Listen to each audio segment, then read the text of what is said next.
You work hard and you're ambitious, but no matter what you do or how much you achieve, you never quite feel like you're there.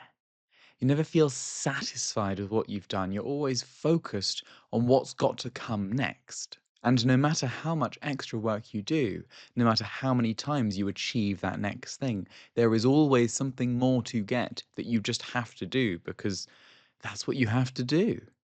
This way of living can be very, very productive and it can mean you achieve a lot.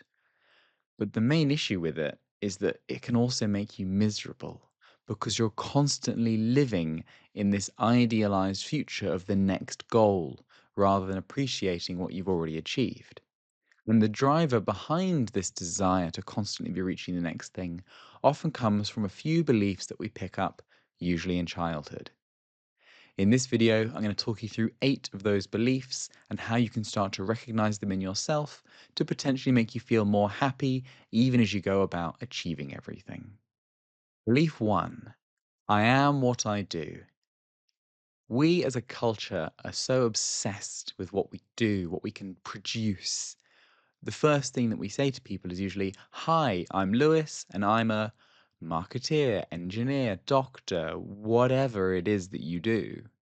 And more than that, we don't just get identified as what we do, we get caught up with how good we are at it. It's not just enough to be a brilliant marketeer, we have to be a brilliant marketeer for one of the biggest brands in the entire world. And there's nothing wrong with having that as a success for you. But the issue is when you get identified with it. What identifying with something means is when you think that you are that and you are so heavily invested and involved and can only really think and see from that perspective. You think you are that, but you're not. You're not just what you do for a job, you're not just the output that you can deliver. When you're identified with something, that thing has power over you. And it's only when you disidentify or create space between it that you're able to reclaim that power back. So, to free yourself from this belief, I am what I do and I am as good as I do it, you need to recognize that you are those things and you are more than those things. You might be a son, a daughter, a friend, a parent. You could be many, many other things that go beyond just what you do for work and how well you do it. And notice how those parts, while they may be involved with how well you do indeed provide or deal with things, but they're ultimately separate from that and they're more than that. So, in order to get out of the I am what I do belief, yeah, you are indeed a lot of what you do, but it is not all that you are. And if you can create space between it, you'll find that there's more room for happiness than just tying yourself in to the next thing or how well you've done something. Belief 2 is that everyone is ahead of me. I'm already behind, I can't catch up, or if I don't constantly stay ahead, I'm going to fall behind. This belief keeps us stuck because it frames the world as something in which people are constantly always working at their most efficient. They're always working to try and get ahead of us and stay ahead of everything. And to a degree, that is true. There are some very competitive places in which we need to show up and make sure we are keeping pace with the competition. But notice how you can still keep pace without thinking, oh, I'm horribly behind, or oh, if I don't keep pace, I'm going to fail. There is the belief there, and then there's actually the action. And you can still take the action of doing your best and doing well quickly without having this belief that is what's actually going to make you miserable. This belief comes from a deficiency mindset. It keeps you in the gap between where you are and what you actually want to have, which is always an ideal because it will never really get here. And that's great motivation. But the problem with it is that there is always something else. There will always be the next thing for you to get.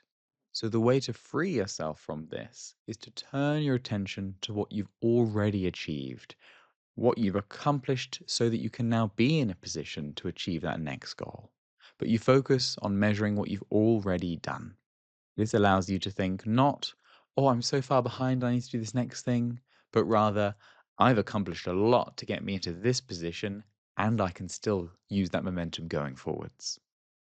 Belief three is that resting is a waste of time. This comes from hustle culture, and you see people who are like, and I'm really proud that I work this 100-hour week. And I mean, for short bursts in specific situations, that can be helpful.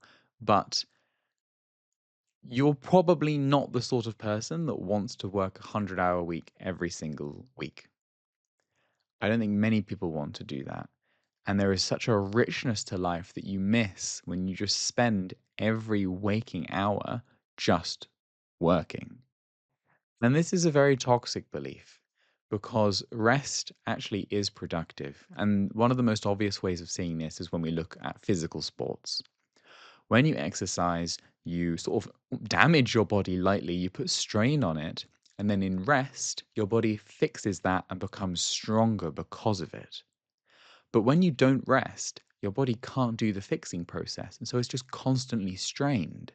So you don't actually get the gains from the gym if you don't rest. You aren't able to, build your lung capacity and run further if you don't rest. So you have to build in those deliberate rest days where either you actively rest by doing something else or you train a different muscle group or a different exercise to give the ones that you've just done a bit of a break. But can you see how that is doing the work? It's not a waste of time, it's a necessary part of doing the work. And it actually happens without you focusing on it deliberately. So it's almost, it's extra special in that way. And this applies to mental challenges too. Often when we're so in something and we're doing it, we can't really go beyond a certain point. We get too close to something. When we step out and we do something completely different, often when we're right there, thinking nothing about what we've just spent lots of time focused on, our subconscious has been processing, and boom, the solution comes to us. And then we can write it down and continue doing whatever else that we're doing that isn't actually this work thing. But that can only happen. Your subconscious can only process all that information when you're not actively focusing on it. And that's why rest is so important and a really important part of productivity. And it's never a waste of time. Leaf four, good is never good enough.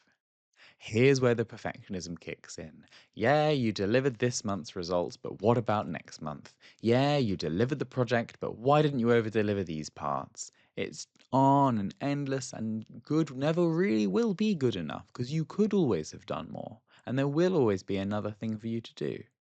But it's so miserable thinking that what you've done, your best, especially when you have genuinely achieved something worthy, is never good enough. What a miserable way to live. When we don't focus on celebrating what we've achieved, we end up coming again from this sort of deficiency mindset, this scarcity, and we're just burning fuel in the wrong way. It's putting the wrong fuel into an engine. Sure, it might make it go, but it's not going to be as efficient and it's not going to be a smooth journey. Instead, what we can do is recognize our wins. Even if our wins might not be entirely perfect, they've gotten us here, they've done a good enough job. And even if we work in environments that don't really cultivate that sense of recognition, we can do it for ourselves. And that's the most important part here. You have to become your own cheerleader and you have to recognize where in your mind you might catch yourself going, oh, that wasn't quite good enough. That's just a belief. You don't have to do that to yourself. You can think, wow, that was brilliant. And it won't make you any less productive. In fact, it will make you more because you won't spend so much time beating yourself up. You'll feel more energized because you know you're capable and you're coming from a place of capability rather than a place of lack. Belief five, it's only going because I'm holding it up.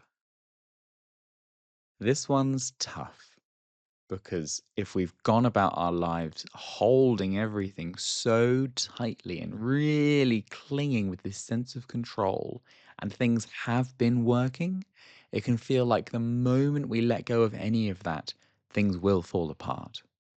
But what if, no matter how tightly you control, things will always happen that you couldn't have controlled for? And what if that was okay? What if letting go of some of the control didn't mean that you're not productive or you're not in control of your team or you're not managing things properly? What if it meant that you inside of yourself just unclenched a little bit? Because how many times have things happened that weren't in your control that made you feel really restless and you really had to double down and get things sorted? How many times have those completely out of control situations happened and you've managed to deal with it? Because, and here's the philosophical question, what if you're not ever really fully in control? And your idea of trying to control things is just to make yourself feel reassured. And actually, the project's still going to get done. Your team is still going to perform. You're still going to do the things you need to do if you just let go a tiny little bit. Because, to be really blunt, if you weren't there, things would still happen. This can feel like a really risky one to take, but you could do it in small steps.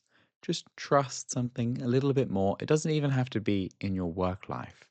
And just see what happens when you experiment with being a tiny little bit less tight with everything. Because the world will revolve and do the things it needs to do, whether you're grasping onto it as tightly as you possibly can or not. So that was 5 beliefs that hold ambitious people back because they keep us in a place of deficiency and of scarcity, and they make us feel stressed and anxious and worried and tight and controlling when we don't need to necessarily be that.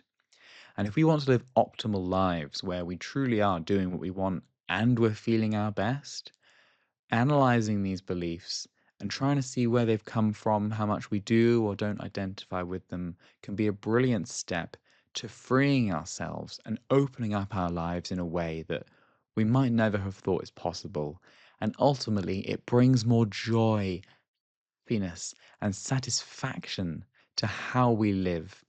And it doesn't mean we have to give everything up, it just means we can enjoy living life a bit more fully. If you made it this far, then thank you very much for watching. Please hit like and subscribe if you would like to see more content like this. Take care, and I will see you again soon.